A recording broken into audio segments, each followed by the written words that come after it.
Hark, ye seekers of luxury and luggage, gather close, for I bring you a tale unlike any other, a tale of tears, tantrums and triumph. What if I told you that my emotional baggage, those invisible suitcases of unresolved issues and poorly timed existential crises, were transformed into actual designer handbags? Ah, and now I see the furrowed brows, the sceptical stares, the collective thought bubbling in your minds. What in the ever-loving hell is this man rambling on about?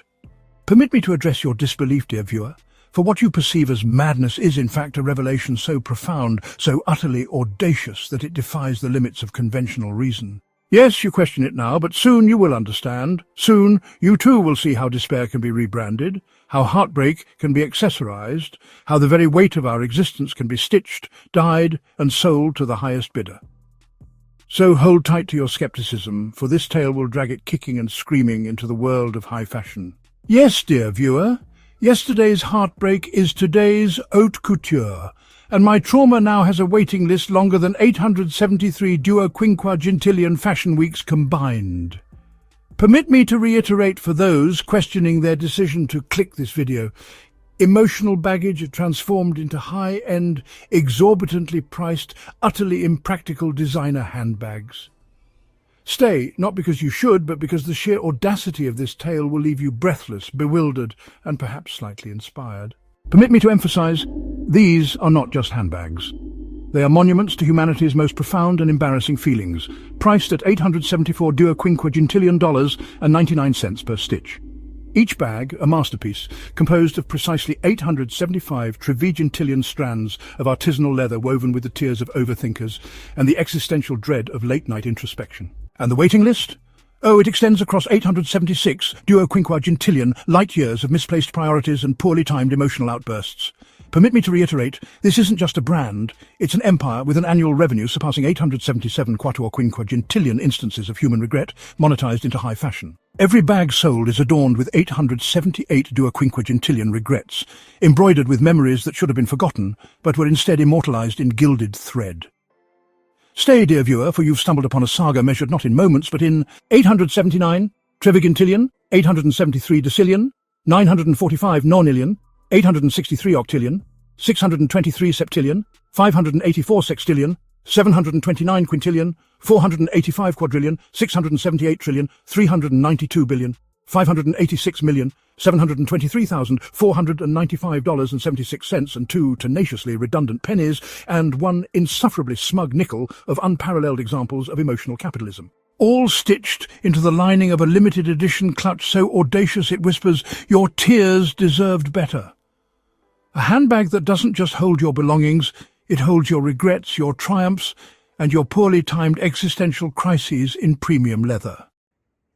It all began on an ordinary Tuesday, a day like any other, except for the fact that my soul felt like it was carrying 875 trevigintillion pounds of unresolved issues. Permit me to elaborate, 875 trevigintillion pounds of regret, stitched together with the threads of overthinking, stuffed into compartments labelled "what ifs" and "why didn't I?"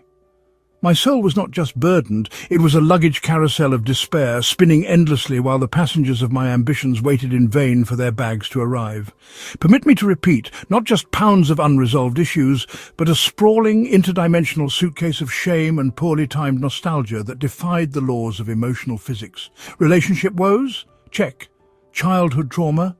Double check. That one embarrassing moment in 4th grade that still haunts me?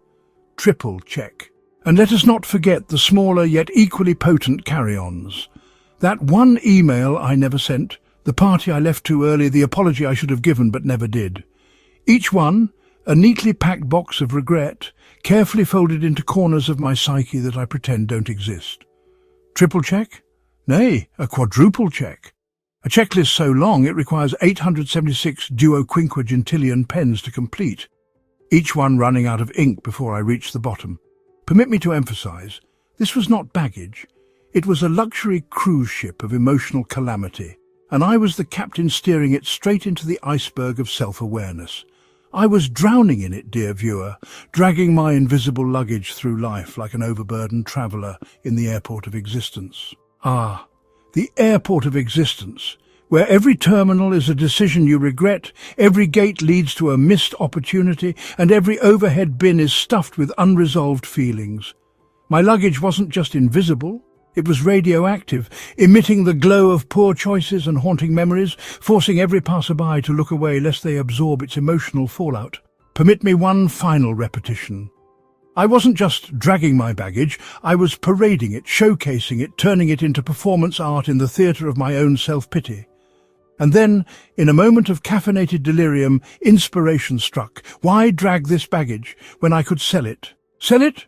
Nay, revolutionize it. Transform it into a line of bespoke misery, handcrafted from the finest threads of human suffering. Why drag it behind me when I could rebrand it as haute couture for the emotionally distressed?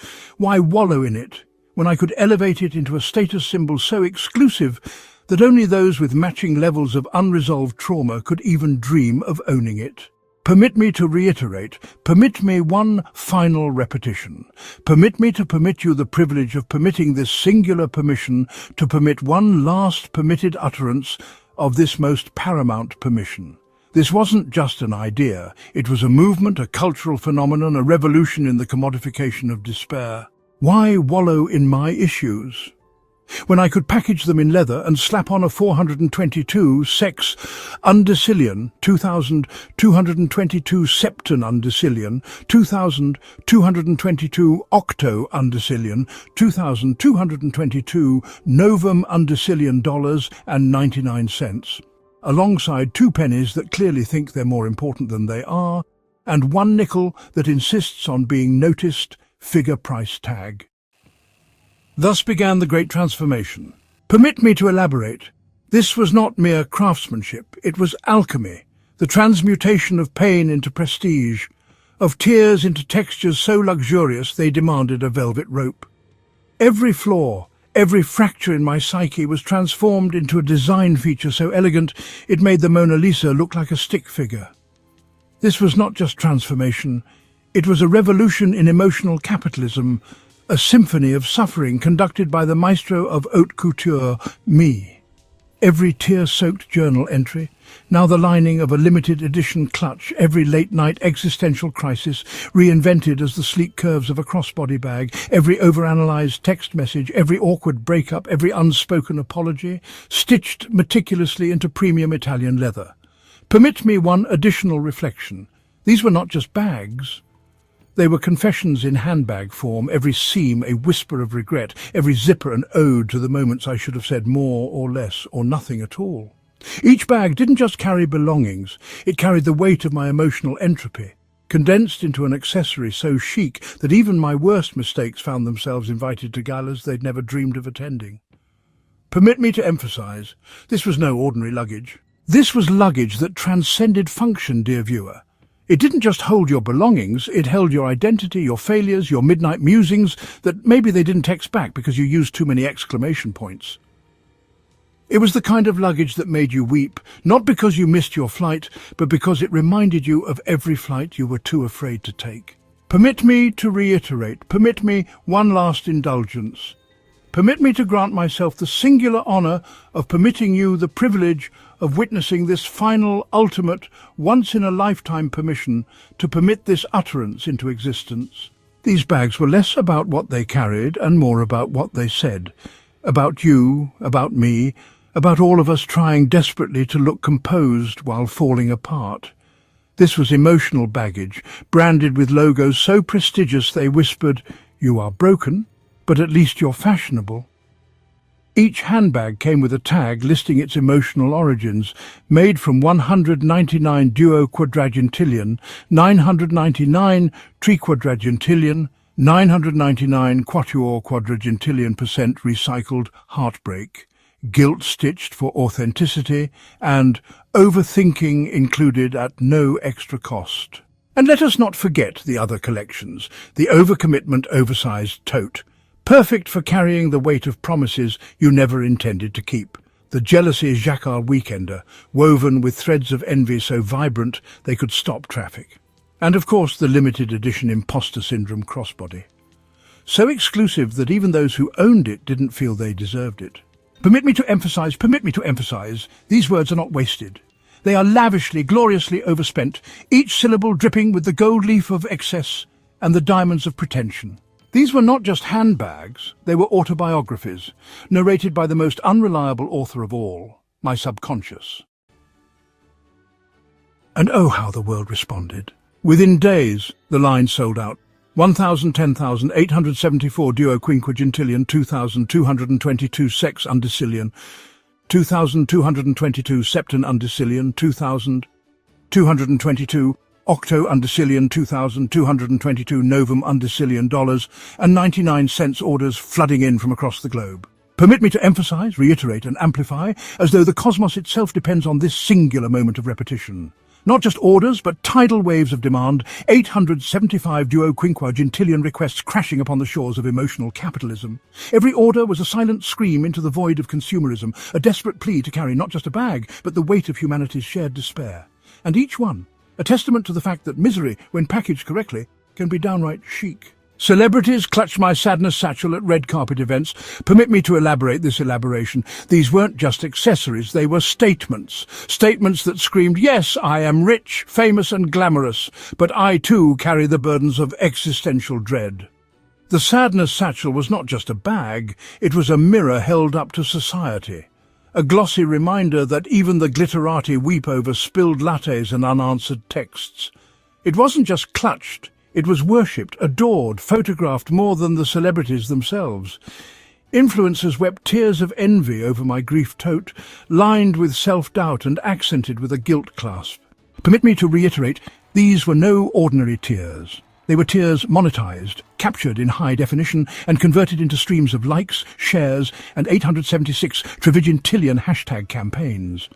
The grief tote was not just lined with self-doubt, it was infused with it, stitched together with the very fabric of overthinking, and finished with clasps that whispered, "You may never deserve this, but here you are." Even the Kardashians tried to buy the entire line, but I told them, no, these bags carry real emotions. Permit me one final repetition. These bags were not just products. They were relics of authenticity, artifacts of anguish so pure that even the most curated influencers couldn't fake their ownership. To own one was to carry the weight of human experience itself, to wear misery like a badge of honor, to say, yes, I am flawed, but at least I have premium Italian leather to prove it. Permit me to emphasize, these were not just bags. They were cultural phenomena, cathedrals of couture built upon the sacred ruins of emotional turmoil. But dear viewer, this isn't just a story of bags. It's a story of transformation. What if instead of hiding our baggage, we carried it proudly? What if we carried it not as a burden, but as a declaration, a statement so bold it silences the whispers of doubt and commands the room's attention? Imagine a world where every misstep, every tear, every sleepless night wasn't hidden, but embroidered onto the very fabric of who we are. Imagine a parade of resilience, where baggage isn't dragged but hoisted high like a banner of triumph, fluttering in the winds of audacity and adorned with logos that read, yes, I've been through it, and no, I'm not sorry. What if we wore our heartbreaks, our anxieties and our regrets, not as weights, but as badges of resilience? Allow me to emphasize, these aren't just badges, they're medals of honor, forged in the fires of overthinking and polished with the sweat of emotional labor. They are the stitches that hold the tapestry of our lives together, woven with threads of what could have been and what must now be. These badges don't weigh us down, they lift us up, whispering, you've survived, and that is enough. Permit me to reiterate, our flaws are not flaws. They are features, waiting to be repurposed, rebranded, and carried into the world as symbols of triumph. Allow me the audacious privilege of reiteration. Our flaws are not flaws. They are unpolished diamonds buried beneath the rubble of self-doubt, waiting to be excavated and set into the crown jewels of our identity. They are not mistakes, they are blueprints, guiding us to build monuments of resilience so grand that even our insecurities dare not question their grandeur. Emotional baggage isn't a burden, it's a business model, a canvas for creativity, a reminder that even in our lowest moments, we are capable of creating something extraordinary. Permit me the indulgence of one last reflection. Emotional baggage is not just a business model, it is a masterpiece in progress. It is a sculpture carved from the marble of our pain, a painting brushed with the hues of our regrets, a symphony conducted by the maestro of our missteps. In every tear lies a potential triumph, in every failure a seed of brilliance, and in every moment of despair, the faint but persistent echo of keep going. So, dear viewer, the next time you feel overwhelmed by your emotional baggage, don't shove it into the closet of denial.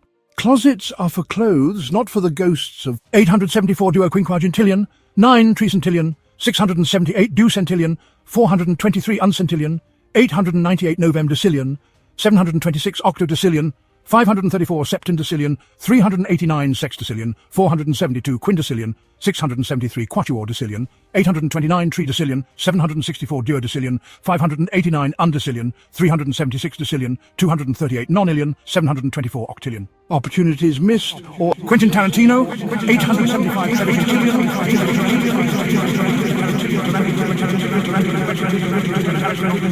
quintillion, quinquagintillion,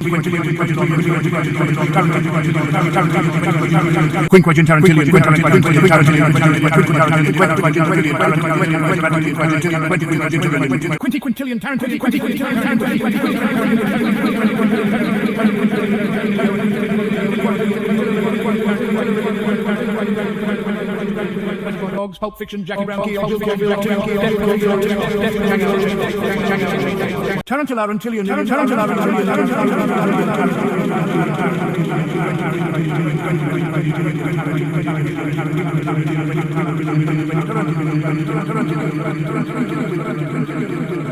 Words left unsaid.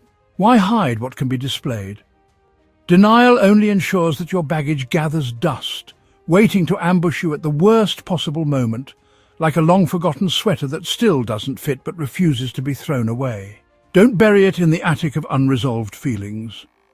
Attics are for relics of the past, not the ever-looming weight of unresolved what-ifs. Burying your feelings only ensures they ferment.